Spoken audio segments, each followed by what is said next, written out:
Yo, what's going on, y'all? Back to another reaction video today. Back with another reaction video today. Today we got, is Jack Jones actually the league's best corner?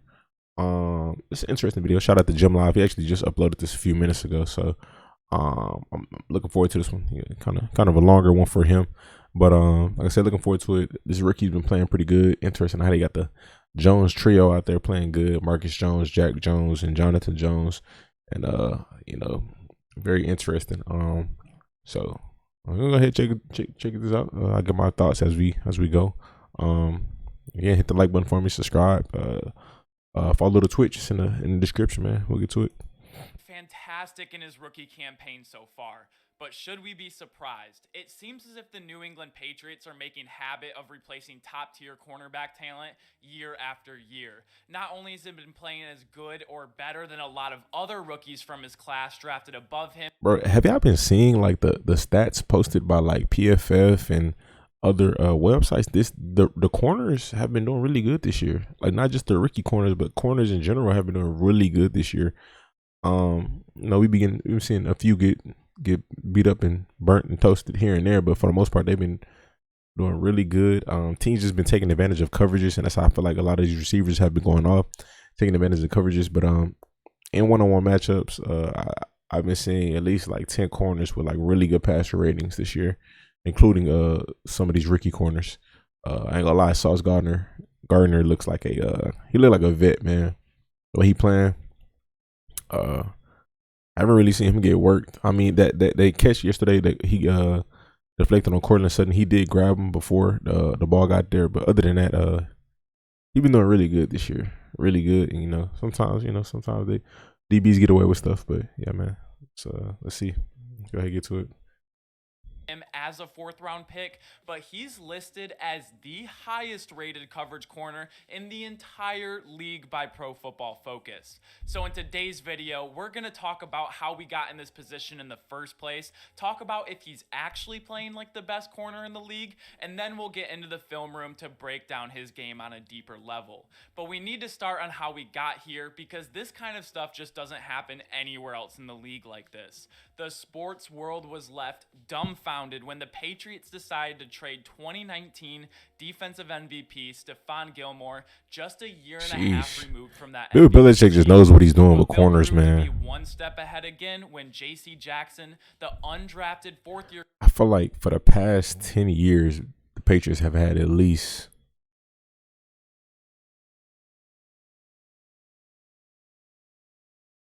you can count on two hands probably how many Pro Bowl corners they've had. Probably count on two. I don't know for sure if it's 10. It's probably under 10, but somewhere I think at least 5 to 10 Pro Bowl cornerbacks that the Patriots have had.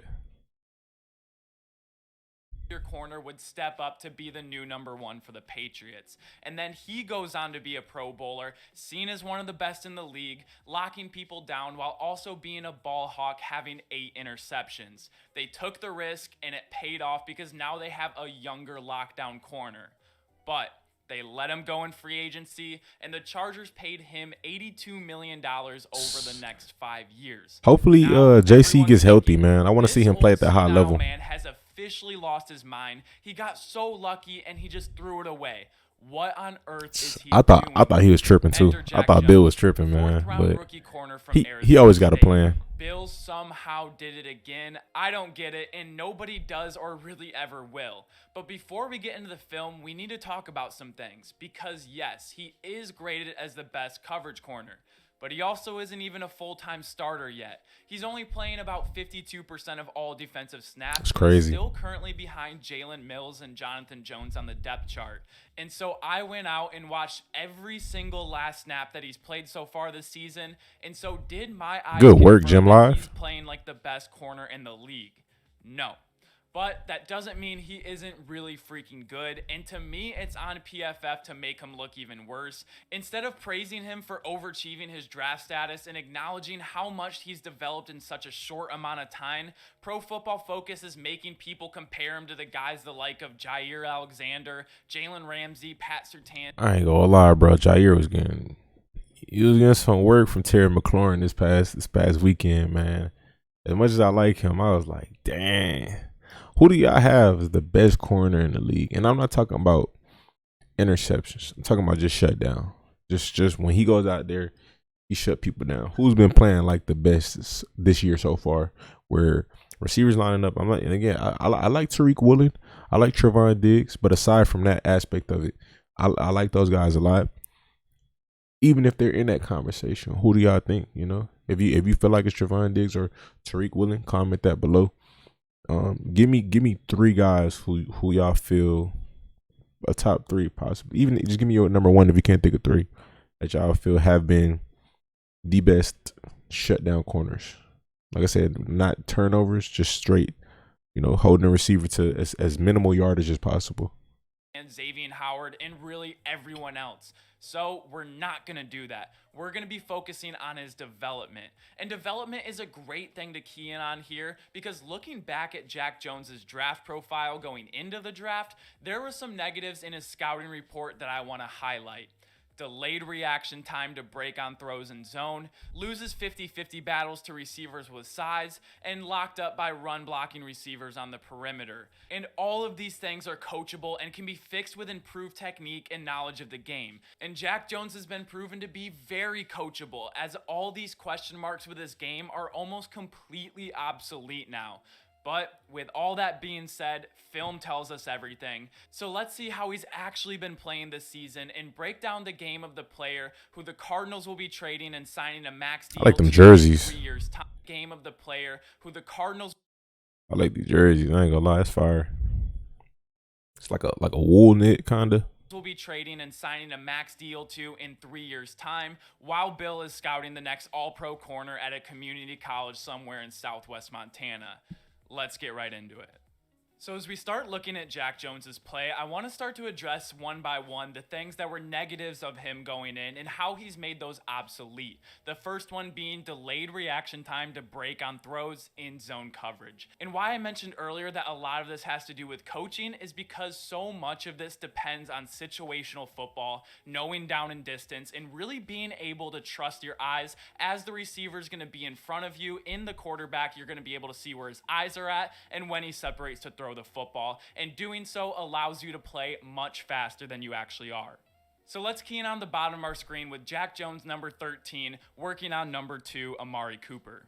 And so as he starts to get depth in his drop, he has his eyes on the entire field, knowing that he has Amari Cooper right now, needs to get depth, protect the vertical, but with certain route concepts, he might have to pick up someone else. But as he has his eyes in the backfield, he's looking at Jacoby Brissett, reading the whole field, and right here, if we look at Jacoby, all in one frame, here, boom, Jacoby hands start to separate, Amari Cooper starts to break down and sit down right at the sticks. And if you want to talk about reaction time, let's watch Jack Jones. As of just one frame ago, he was still in his back pedal getting depth, and in the same frame where Amari Cooper starts to break down, Jacoby Brissett separates, he is planting his back right foot to drive on this ball. If you want to talk about delayed or bad reaction time, it doesn't get much better than this. He's able to come up, not have any sort of illegal contact, and break up this pass. And this is why they drill this so much in the combine, where you're backpedal into your driving phase, because whether you run a 4.2 or a 4.5 like Jack Jones does, you can look a lot faster running a 4.5 than someone does running a 4.2 if you're able to trust your eyes and be well taught, know situational football. And even after you do all of that right, it's all about finishing the play, coming in, using your hands, not having any sort of illegal contact in any way. And 40 time, not everything. 40 time is not everything. This play probably put Jack Jones on the map for a lot of NFL fans. 3rd and 9 in Lambeau Field. Packers trying to get the score before halftime. And with a 3rd and 9, you know you're going to have to throw it, and it's going to have to be past the sticks. And since Jack Jones knows this, he's going to be very cognizant of where Aaron Rodgers might want to throw it. But Alan also Lazard has to do a lot of instinctual things, because if he also knows the ball is on the far left hash, they're in a 3-by-1 look, and it is so rare from the far hash in a 3-by-1 look for this receiver right here to run an outbreaking route. There's just not many route combinations that has that guy running an outbreaking route, but Jack Jones knows he has to trust his eyes and also know where he is on the field. So as he gets into his back pedal, Aaron Rodgers is already separating, and he already starts to feel Alan Lazard slowing down. He's still getting depth, but he's going to wait till right here, right at the sticks. He knows if he's going to do an outbreaking route, and the Patriots are sending a blitz on this, more than likely this isn't going to be some sort of double move, and he can just start to drive on the ball, which is exactly what he does. And Alan Lazard does does fall down on this play, but if we watch just how well and how good of a position Jack Jones in, it really doesn't matter that he falls, because either way, if he falls or not, he is right in front of it. He's able to jump it and not only throw Aaron Rodgers his first interception to a Patriots, but this is a huge pick six momentum changing play right before half. And teams all year long have been trying to put the 4th round rookie corner in conflict, whereas the Lions are going to run a play here where they're going to have a skinny post, and the goal of this route here is to take the eyes and attention away from Jack Jones and the safety, and this will allow TJ Hockenson, who's going to be on a wheel route, to have this coverage with a much slower linebacker out in space, and so they get exactly what they want. And this play, more than any, really demonstrates his knowledge of the game. And in-zone coverage, as we mentioned earlier, you have to be able to see the whole field. So right now, yes, he does have the wide receiver, but you have to see the whole field. And as the route starts to develop, he sees this, and what the Lions are hoping to do is Jack Jones is going to stay here. He's going to take the cheese because already TJ Hockenson has a great angle, and this is going to be a touchdown. But not only seeing the whole field, but keeping eyes on the quarterback, he sees Jared Goff locked in on TJ Hockenson right now. He doesn't take the cheese, doesn't take the bait. He bails off his man, passes him along to the safety, and as Jared Goff throws this and he sees Jack Jones, he's probably like, oh no, and is able to go up, make another huge interception. Playmaker. Incredibly athletic to stay in bounds as well. So if we look at the back end of this play, and if you watch the Steelers game just last weekend, and sorry, it's so blurry right now, they had 4 dropped interceptions. So it is huge if you have a DB able to go up, catch the ball, but like the wide receiver, as you're floating out of bounds, being able to stabilize yourself and not get 1 but 2 feet in bounds, maintain possession. And a change of possession is way better than a pass breakup, obviously, but this changed the tides of games. And I had 3 or 4 more examples, but I think that's going to be enough to prove our point. I want to move along to the second one, where the next negative was he loses 50-50 battles to receivers with size. Now, how is this a coaching thing? You can't teach height. You can't teach size. Jack Jones is 5'11". He's not going to automatically be Tariq Woolen at 6'4". But let's again key into the bottom of our screen. We have the rookie corner, Jack Jones, against a veteran, Amari Cooper. Once again, they're going to give their shot to the veteran receiver. And as we see this play turn out, at first glance, it looks like he absolutely fouls the shit out of him. Nah, that's good coverage. Absolutely not a foul. And 5'11" Jack Jones, with good technique, made himself appear to be 6'4". He blanketed him. This isn't single coverage. This is actually double That's not coverage. a huge height difference. 5'11" and 6'2". It's not huge. The first part is he was in phase nearly the entire time. No, I think Amari's Point of 6'1" contact, actually. this is what 5'11" and makes it a 6'1". 50-50 ball. And just a few frames later, we're going to see that he's going to start to try and locate the ball. And this is so important for a young rookie corner to learn, because if you're looking to make a play on the ball, you now have 50-50 rights to the ball. And as long as you're making a play on the ball, a lot more contact you can get away with. And this is a cheeky veteran move, because even though, yes, he is playing the ball, he's going to start leaning into Amari Cooper, forcing him to the boundary, which is the second defender on this play. And he leans into him all the way to Amari Cooper being out of bounds. So now even if he does catch it, it's going to be illegal touching. Jack Jones still making a play for the ball. That's exactly what the ref sees. And this ball lands in bounds. But since he was so aggressive, he didn't commit a penalty. And it wasn't just going to be a jump ball, which made... It's funny, Amari came back in to push to try to get Jack Jones out of bounds, so he wouldn't intercept it, because he definitely was in position to intercept that ball.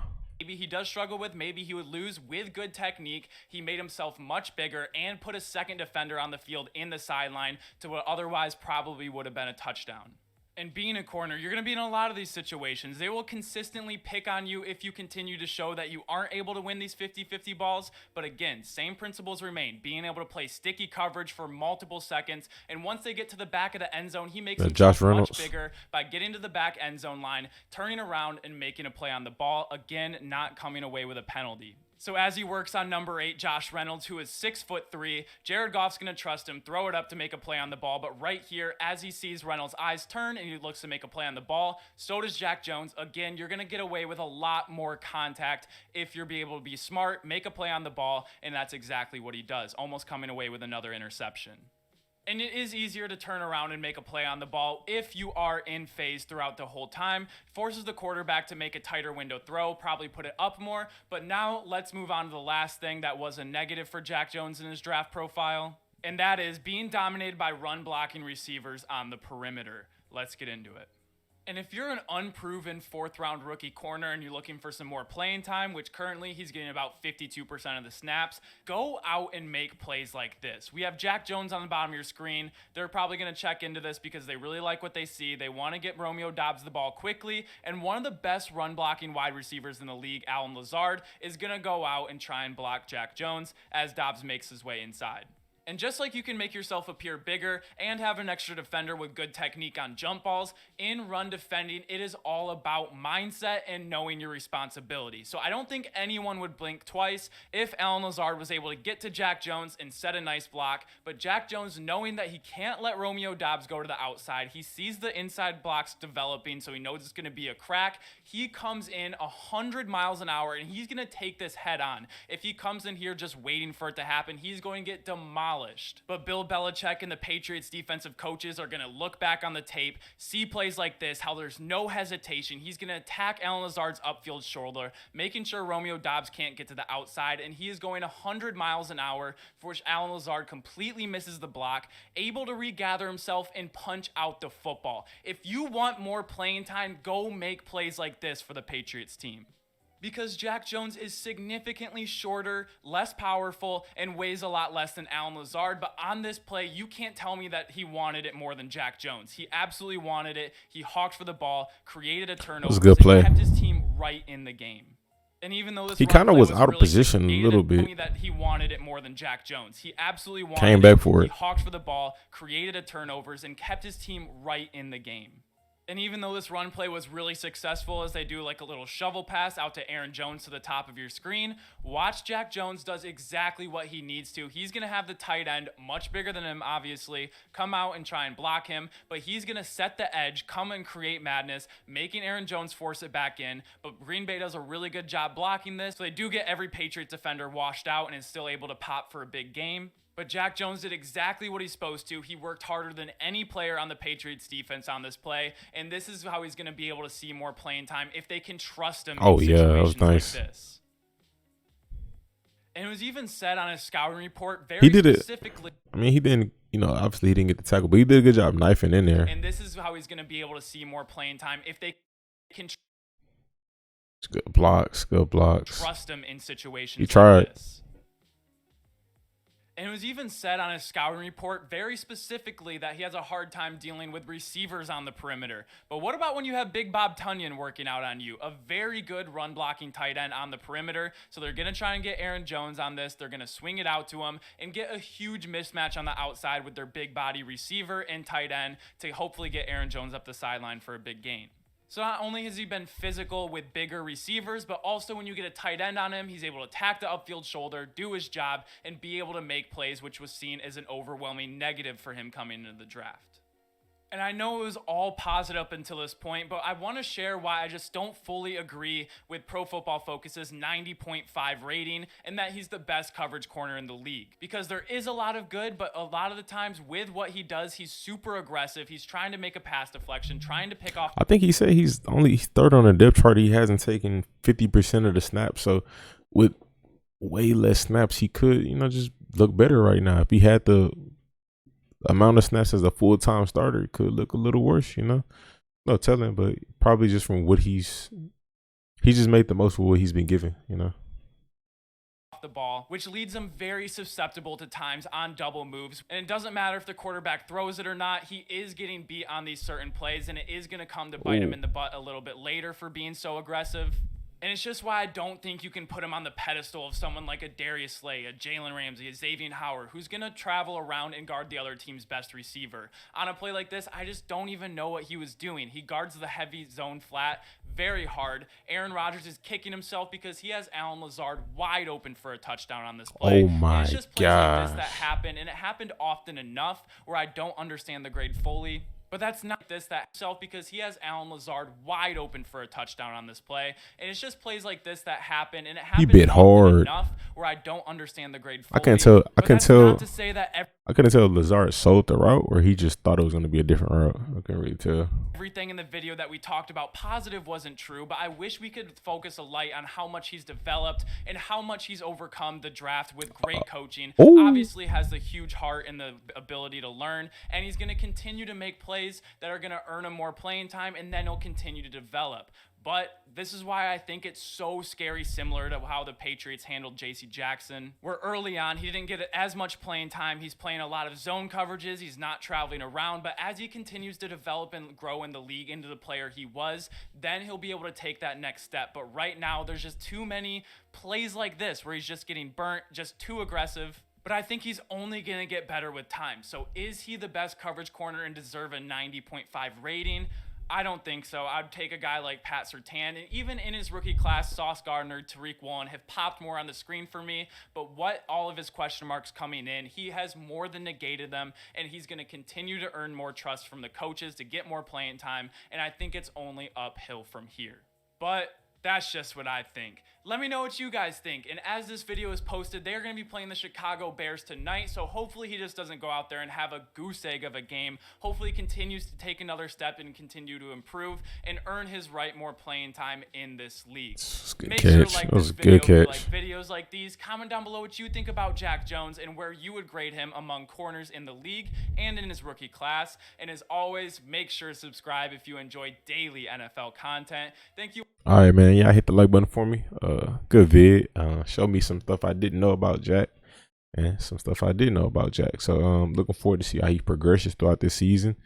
We got another half of the season to go. So if you're new to the channel, again, hit the like button for me. Subscribe. Stay tuned. Stay blessed.